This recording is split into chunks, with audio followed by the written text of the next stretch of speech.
Hello everyone, তোমরা সবাই কেমন আছো? আশা করি তোমরা খুবই ভালো আছো। তো আমিও খুব ভালো আছি। তো রাকিস লাইফস্টাইলে তোমাদের অনেক অনেক স্বাগত। চলো দেখতে থাকো আজকের পুরো ব্লগটা। তো অবশ্যই আমার ব্লগটাকে সাপোর্ট করো, আর আমার পাশে থাকা বেল আইকনটা ক্লিক করে আমার চ্যানেলটাকে সাবস্ক্রাইব করে দিও। তো চলো দেখো। তো প্রথমে আমি সকাল সকাল স্নান করে চলে এসেছি ঠাকুর ঘরে।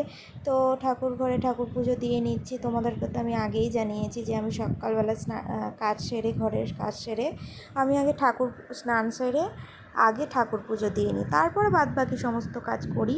তো মেয়ে এখনও ঘুমোচ্ছে, মেয়ে ওঠেনি, কারণ মেয়েকে এখন আর তাড়াতাড়ি ডাকি না, কারণ কদিন স্কুল ছুটি আছে, তাই জন্য একটু ঘুমোতে পারছে। স্কুল খুলে গেলে তো আবার একই রুটিন, সকাল 6টায় উঠে যেতে হয়, তো ওর ঘুমটা ঠিক হয় না, সেই জন্য ওকে আমি এখন আর ডাকি না। তো দেখো আমি সকাল সকাল পুজো দিয়ে নিচ্ছি। পুজো দেওয়া হয়ে গেছে। আমি এখানে একটু ওষুধ খেয়ে নিচ্ছি, শরীরটা সকাল থেকেই খুব খারাপ লাগছিল, সেজন্য একটু গ্যাসের ওষুধ খেয়ে নিলাম। চোখ মুখের অবস্থা আমার খুবই খারাপ, কারণ রাত্রিবেলা ভালো ঘুম হয়নি আমার, কেন জানি না আজকে শরীরটা খুবই খারাপ লাগছিল। তো দেখো সকালবেলা উঠে আমি কাজ সেরে নিচ্ছি, দিয়ে আমি এবারে সকাল সকাল রান্নাঘরে চলে এসেছি। এসে আমি দেখো ভাতের জল বসিয়ে দিলাম, একদিকে ভাতটা বসিয়ে দেব। ভাত হয়ে গেলে মানে তাড়াতাড়ি রান্না হয়ে গেলে খুবই ভালো লাগে, কাজ ফেলে রাখতে আমার একদমই ইচ্ছা করে না। তো মেয়ের দুধটাও গরম করে নিচ্ছি।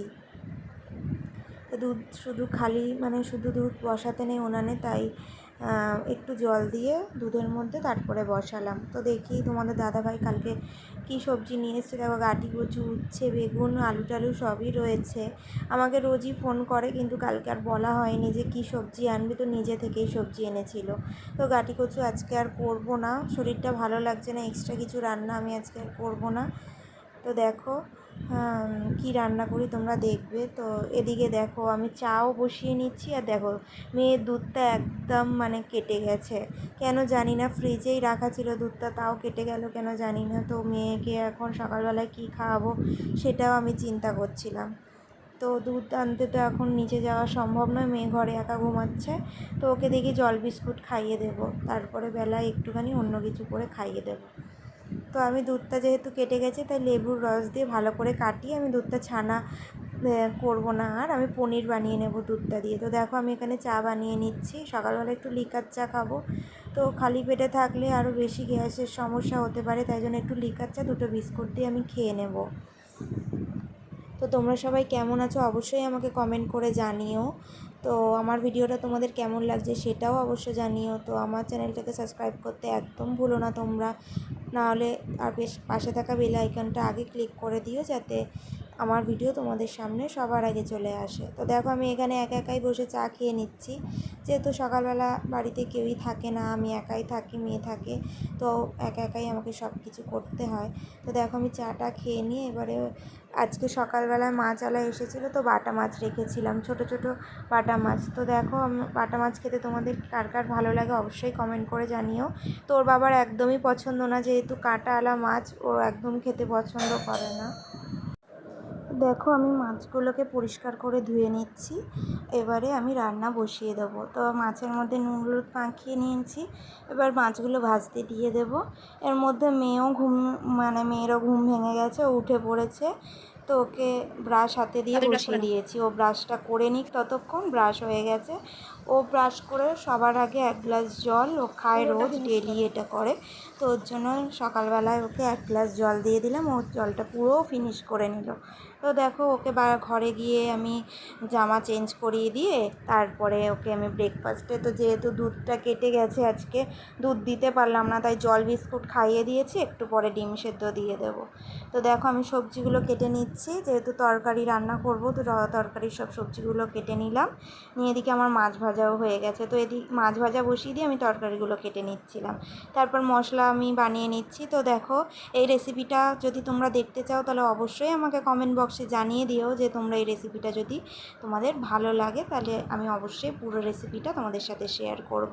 তো দেখো আমি আলু বেগুন ভেজে নিয়েছি, নিয়ে এবার আমি তরকারিটা চাপিয়ে দেবো। এদিকে আরও আমি আজকে রান্না করব যা যা সব কিছুই আমি কাটাকুটি করে নিয়েছি। তো উচ্ছে আলু ভাজা করব, তো পাশে আমি উচ্ছে আলু ভাজা বসিয়ে দেব।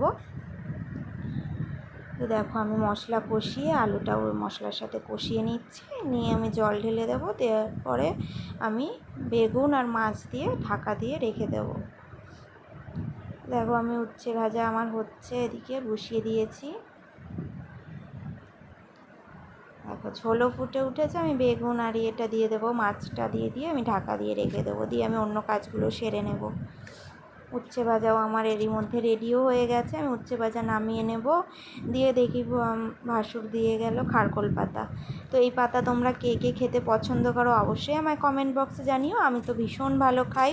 তো তোমরা কিভাবে রান্না করো তাহলে সেটাও আমাকে জানিও। তো আমি যেভাবে রান্না করি সেটা তোমাদেরকে অবশ্যই শেয়ার করব ছোট মিনি ব্লগে। তো দেখো আমি এবারে পাতাটা বাটবো, তো আমি সেই জন্য আগে পাতাটা ছোট ছোট করে কুচিয়ে নিচ্ছি। তো এটা যেহেতু কচু পাতার মতনই, তো একটু হাত চুলকায়, তো জল ছাড়া মানে হাতে জল না লাগিয়ে এটা করতে হবে, নাহলে হাত ভীষণ চুলকাবে। তো হঠাৎ করেই মানে বাবা কিনে পাঠিয়ে দিয়েছে ভাসুরের হাতে, তো সেই জন্য খারকোল পাতাটা আমি বাটবো। আগে দিয়ে ঠিক করা ছিল না যে খারকোল পাতা করবো রান্না, তো এটা রেখে দিলে ভালো লাগবে না, নষ্ট হয়ে যাবে। তো আমি রসুন কাঁচা লঙ্কা দিয়ে বাটবো। তো এর মধ্যে আমি জলের বোতলগুলোতে সব জল শেষ হয়ে গেছিলো বলে আমি জলের বোতলগুলো এক এক করে ধুয়ে নিলাম, দিয়ে জলটা ভরে নিচ্ছি, যেহেতু ফ্রিজে রাখবো জল। এত গরমের মধ্যে গরম জল খাওয়া যায় না, এমনি বাইরে জল রাখলে প্রচণ্ড পরিমাণে গরম হয়ে যায়, জল খাওয়া যায় না। তো আমি ফ্রিজের জল অতটা খাই না, তবুও ফ্রিজে একটু জল রাখতে হয় মিশিয়ে মিশিয়ে খাওয়ার জন্য, বা কেউ এলে তাকে ঠান্ডা জল দেওয়ার জন্য। তো দেখো আমি পাতা আগে দিয়ে ভাপিয়ে নিয়েছিলাম, নিয়ে জল ঝরিয়ে নিয়েছি, দিয়ে আমি ওটা পাতাটা বেটে নেব। তো দেখো এর মধ্যে মেয়েকে বললাম যে তুমি একটু ডিম সিদ্ধ খেয়ে নাও মাম্মা, তো ওকে ডেকে আমি ডিমটা ছাড়িয়ে একটু ছোটো ছোটো করে ভেঙে দিয়েছি ডিমটা, ও একা একাই খেয়ে নেবে, বড় থাকলে একটু কাটতে অসুবিধা হয়, তো তাই জন্য। তো দেখো আমি পাতাটা বেটে নেব মিক্সির মধ্যে। অন্যদিন শিলে বাটি, কিন্তু আজকে টাইম নেই, সেই জন্য মিক্সিতে বেটে নিলাম, শিলে বাটলে বেশি টেস্টি হয়। তো দেখো জলগুলো ভরে নিয়েছিলাম, এবার ফ্রিজে রেখে দিলাম। এরপরে আমি 1 গ্লাস জল খেয়ে নিলাম। আমি এটা রোজই করি, মাঝে মাঝে কাজের ফাঁকে ফাঁকে আমি 1 গ্লাস করে জল খাই। আজকে চোখ মুখের অবস্থা আমার খুবই খারাপ, শরীরটা খুবই খারাপ, আমার একটুও ভালো লাগছে না, চোখ মুখ ঢুকে গেছে। শরীরটা সারাদিন সকাল থেকে মানে কাল রাত থেকেই আমার শরীরটা ভালো নেই, তো খুবই খারাপ লাগছিলো, কেন জানি না, ওই জন্য চোখ মুখগুলো ঢুকে গেছে। তো দেখো আমি পাতাটা বেটে নিচ্ছি, এটা অনবরত নাড়তে হবে, না হলে নিচে ধরে যাওয়ার চান্স থাকে। তো এটা একদম শুকিয়ে ফেলতে হবে, নাহলে জল জল থাকলে গলা চুলকাতে পারে। তো দেখো আমার মানে পাতাটা বাটা হয়ে গেছে, আমি ওর প্রতি একটু লেবুর রস দিয়ে দিলাম, তোমরা চাইলে নাও দিতে পারো। তো এই রেসিপিটাও আমি তোমাদের সাথে নিশ্চয়ই শেয়ার করব। তো দেখো কী কী রান্না করলাম আজকে দেখিয়ে দিচ্ছি। ভাত, খারকোল পাতা বাটা, উচ্ছে আলু ভাজা, এখানে মানে ঘন করে মুসুরির ডাল, পেঁয়াজ, টমেটো, কাঁচা লঙ্কা দিয়ে মুসুরির ডাল করেছিলাম, আর এখানে বাটা মাছ, আলু বেগুন দিয়ে ঝোল। তো দেখো আমার রান্না কমপ্লিট হয়ে গেছে, এবারে আমি রান্নাঘরটা পরিষ্কার করে নেব। মেয়ে খাওয়া দাওয়া হয়ে গেছে, ওর খেলতে চলে গেছে ওর ঠাম্মির ঘরে। তো রোজই ও এটা করে, ও মানে খাওয়া দাওয়া হয়ে গেলে, আজকে আর বই পড়তে বসেনি, আমিও আর জোর করিনি, আমারও শরীরটা ভালো লাগছিল না। ও বই পড়তে বসলে মানে লিখে নেয়, তো আজকে আর আমি জোর করলাম না, সেই জন্য খেলতে চলে গেছে। তো দেখো আমার রান্নাঘরের কাজ কমপ্লিট হয়ে গেছে। যেহেতু রান্না মানে গ্যাসের সামনে এত সময় ধরে বসেছি, মানে দাঁড়িয়ে রান্না করছিলাম, মুখটা পুরো জ্বালা করছিল, সেই জন্য ফেস ওয়াশ দিয়ে একটু মুখটা ক্লিন করে নিলাম। তো দেখো আমার বিছানার অবস্থা কী হয়ে রয়েছে। আমার সব কাজ সেরে আমি অবশেষে বিছানা গোছাতে এসেছি, কারণ মেয়ে ঘুমায়, আমি সকালবেলা উঠে আর বাসি বিছানাটা তুলতে পারি না। আমি সব কাজ সেরে, যেহেতু মেয়ে উঠে যায়, তারপরে সব কাজ সেরে তারপর ঘরে এসে বিছানাটা গোছাই। তো আজকে চাদর চেঞ্জ করলাম, আমি 2-3 দিন পর পরই চেঞ্জ করলাম, যেহেতু বাচ্চার ঘর, খাটের ওপরেই আমাদের সব কিছু, মানে খাটের ওপরেই ও খেলা করে, খাটের ওপরেই সব কিছু করে, আমরা একটা রুমের মধ্যে থাকি, তো সেই জন্য আমি 2 দিন অন্তর অন্তর বিছানার চাদর চেঞ্জ করি। তো দেখো চাদরটা হোয়াইট রঙের, আমার হোয়াইট কালারের চাদর, হোয়াইট কালারের যে কোনো জিনিস আমার খুব পছন্দ, হোয়াইট অ্যান্ড ব্ল্যাক। তো দেখো চাদর আমার পাতা হয়ে গেছে, বিছানাটা আমি পরিষ্কার করে পেতে নিয়েছি।